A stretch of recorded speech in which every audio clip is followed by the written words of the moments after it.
এই ইন্ডিপেন্ডেন্স ডেতে চলে গেছিলাম হোটেল নিহারিকাতে। যেতে না যেতেই আমাদের জন্য এই থালি হাজির।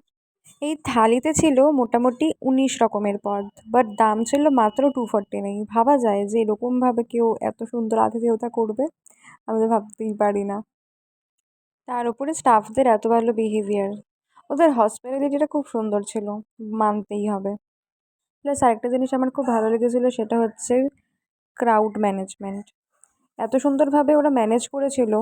এত এত মানুষ বাইরে বসে থাকা সত্ত্বেও ভেতরটা একেবারে পিসফুল্লি মানুষে খেতে পারবে, কোনো ক্যাওস নেই। এত সুন্দর ম্যানেজ করেছিল, এটা আমার খুব ভালো লেগেছিল। কারণ যে কোনো জায়গাতে গেলে এত ভিড় হয়, কিছু শোনাই যায় না, বাট এখানে একদমই তা নয়। আর একটা জিনিস আমার খুব ভালো লেগেছিল, সেটা হচ্ছে গিয়ে যে কোনো বাটির খাবার শেষ হয়ে যাওয়ার পরে ওরা সঙ্গে সঙ্গে সেটাকে উঠিয়ে ফেলছিল। মানে neat and clean, plus hospitality এত সুন্দর।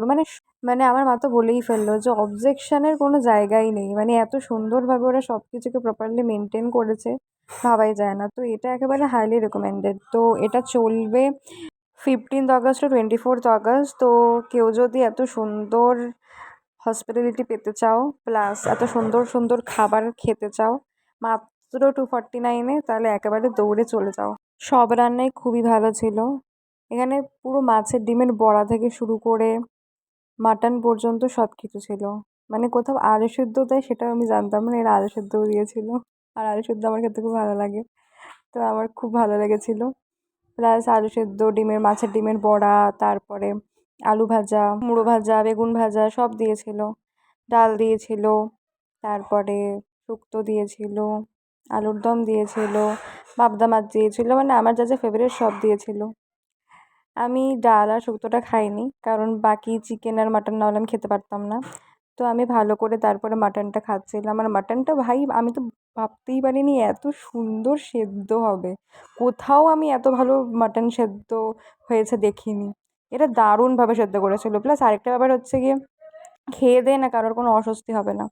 খুব লাইটের মধ্যে টেস্ট দারুণভাবে ওরা মেনটেন করেছিল। মানে সব দিক থেকেই ওরা একেবারে অসাধারণ। তো আমি তো খুব হাইলি রেকমেন্ড করবো যে যাও, খেয়ে আসো, রিগ্রেট করবে না। যাওয়ার আগে অবশ্যই প্রি বুকিং করতে হবে, তো আমি নাম্বারটা এখানে দিয়ে দিলাম, তো তোমরা অবশ্যই প্রি বুকিং করে যেও। আজকের মতো এখানেই শেষ, টাটা, দেখা হবে পরের ভিডিওতে।